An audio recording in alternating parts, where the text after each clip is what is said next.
Tea stall పెట్టిన వెంటనే రాజు arrest అవుతాడు. ఏంటి సత్య గారు, ఎందుకలా అంటున్నారు? మళ్ళీ వాడేమైనా దొంగతనం చేశాడా? రాజు అరెస్ట్ అనగానే మీరేం కంగారు పడకండి. మరెందుకన్నారు?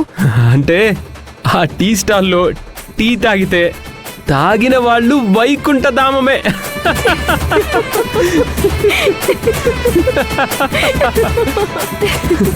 పాపం, మన వాడిని చాలా చులకనగా అనుకుంటున్నాం.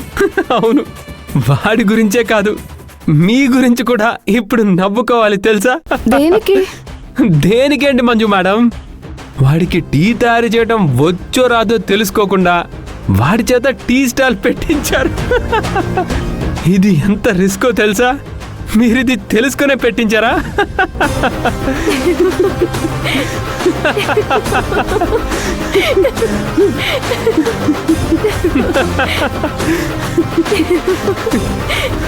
నిజంగా నాది కూడా మట్టి బుర్రే. అయినా వాడికి టీ చేయడం వచ్చా రాదా అని కనుక్కుని ఉండాల్సింది.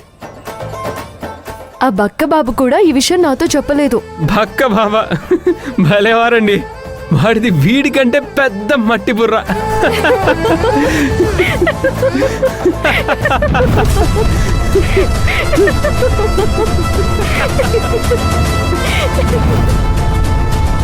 సత్య గారు, మీరు ఆ రాజుకి చాలా గొప్ప సహాయం చేశారు. ఆ రాజు నాకు చాలా సంవత్సరాల నుండి తెలుసు, కానీ వాణ్ణి మంచివాడిగా మార్చాలని నాకెప్పుడూ ఐడియా రాలేదు. మీరు వాణ్ణి మార్చి మనిషిని చేశారు, అందుకు థ్యాంక్స్ మీకే చెప్పాలి. ఇది నా ఒక్కదాని వల్ల జరిగే పనేం కాదు, మనిద్దరం కలిసి చేశాం. మంచి పని, అవును నిజంగా మంచి పనే. ఇద్దరం కలిసి ఒక మంచి పని చేశాం. అయితే ఇప్పుడు ఒక పని చేద్దామా? ఏంటది? ఇప్పుడు మన ఇద్దరం కలిసి ఆ రాజుగాడి టీ స్టాల్లో టీ తాగాలి.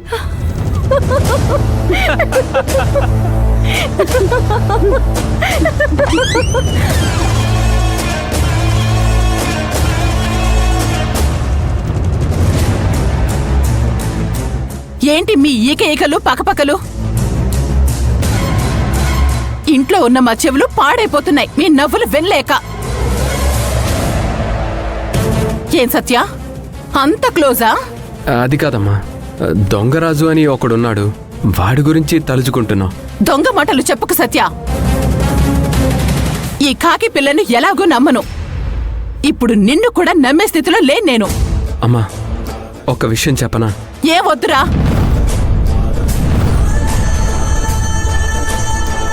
ఒక్క విషయం నువ్వు గుర్తుపెట్టుకో, ఈ కాకి పిల్ల నీ తల్లిని ఎంత అవమానించిందో నీకు తెలుసా? అది నీకు గుర్తుంటే అని ఇలా పిచ్చి పట్టిన వాళ్ళ నవ్వవు. అమ్మా, ఇంక మేం కలిసి ఉండేది 6 నెలలే కదమ్మా. నీకప్పుడు కూడా చెప్పాను గొడవలు లేకుండా ఉంటామని. ఇప్పుడేదో చెప్పడానికి వచ్చినట్టున్నావు. నీతో ఏం కాదు, ఇదిగో ఈ కాకి పిల్లకి చెప్పాలని వచ్చాను. రేపు అక్షయ తృతీయ, ఏం చేయాలో తెలుసా? తెలుసండి.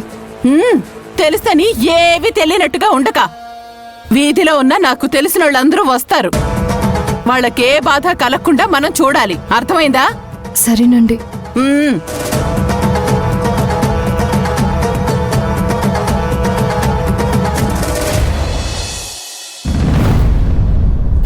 ఏమండి, ఆ మంజుని నెల నెల మనం డబ్బులు అడక్కపోతే అది మనకివ్వటం మర్చిపోతుంది. ఈ రోజు అక్షయ తృతీయ కదా, మంజు దగ్గరికి వెళ్ళి డబ్బులు అడిగి తీసుకొస్తాను. ఇదిగో అన్నపూర్ణ, నీ కూతురు మంజు దగ్గరికి వెళ్ళి దాని శాలరీ డబ్బులు అడిగి తీసుకొస్తాను. వదినా, దాని శాలరీ దానికి సరిపోదు. అది ఆ మనమ్మ దగ్గర కూడా గతంలో డబ్బులు తీసుకుంది. వాటిని తీరుస్తున్నానని నాతో చెప్పింది. అంటే నీ బిడ్డ ఆ మనమ్మ దగ్గరే ఉంటూ వాళ్ళ తిండే తింటూ ఆ డబ్బులన్నీ ఎక్కడ పెడుతుందో చెప్పు. నువ్వు కట్టుగదులు భలే చెబుతున్నావు అన్నపూర్ణ. అమ్మో, ఆ అన్నపూర్ణ అమాయకంగా ఉంటూనే చాలా తెలివిగా మాట్లాడుతుంది. మా మొగుడు పెళ్ళాల కంటే నీకే తెలివెక్కువ. అందుకే మా అన్నయ్యని తొందరగా పైకి పంపించారు. వదినా, మీ అన్నయ్య చౌకి నేనెలా కారణం అవుతాను? ఆయన మా ఆయన. ఆయన ఏం చేయకపోయినా ఇంట్లో ఉంటే చాలనుకునేదాన్ని.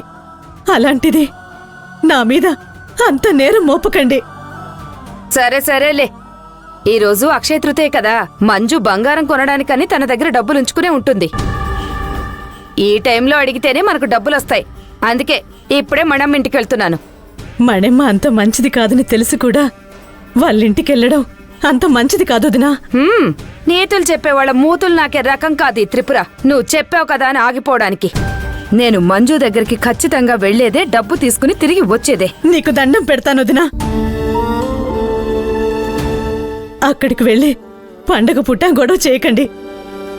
అన్నపూర్ణ, వెళితే గొడవ అవుతుంది అని ఎందుకు అనుకుంటున్నావు? మంజు ఇచ్చే డబ్బుతో గోల్డ్ తెస్తుందేమో, అలా ఎందుకు అనుకోకూడదు? అన్నయ్య, ఈరోజు బంగారం తులమే 1,00,000 రూపాయలుంది. దాని దగ్గర అంత డబ్బు ఎక్కడుంటుంది? చెప్పేవాళ్లకు వినేవాళ్లు లోకు అన్నట్టు నువ్వు చెప్పటం సరే, నేను వినడం సరే. పుణ్యకాలం కాస్త ఇక్కడే గడిచిపోయేట్టుంది. నేను వెళ్తాను. ఇదిగో మంజు చేతికి డబ్బులు ఇవ్వగానే నీకు ఫోన్ చేస్తా. అట్నుంచటే బంగారు కొట్టుకురా. అలాగే తిప్పు, ఆ. నువ్వు వెళ్ళరా.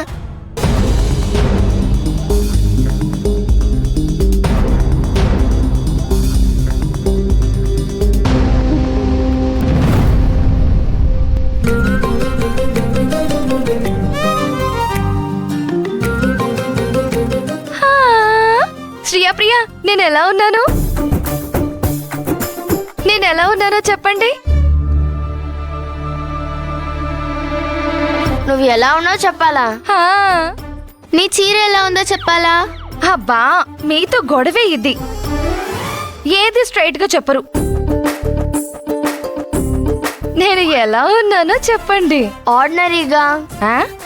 అందం అటు ఎక్కువగా ఇటు ఎక్కువ కాకుండా పర్వాలేదులే అని నిరుత్సాహంగా పరిచే రేంజ్ లో ఉన్నావు. ఉత్సాహం కలిగించే మాటలు మీ నోటి వెంట రావా? ఎందుకు రావు? అయితే చెప్పు. నీ చీర బాగుంది. Thank you. నువ్వే బాలేదు. లేవండి. రండి, కూర్చోండి. అత్తయ్య గారు, మీ ఫ్రెండ్స్ వచ్చారు, రండి. వచ్చేసారా?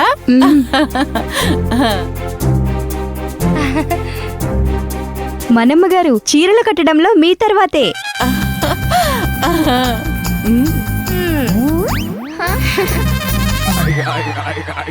నక్లెస్లు కూడా మార్కెట్లోకి కొత్త మోడల్ వచ్చిందంటే చాలు, అది మనమ్మగారి మెళ్ళ ఉండాల్సిందే.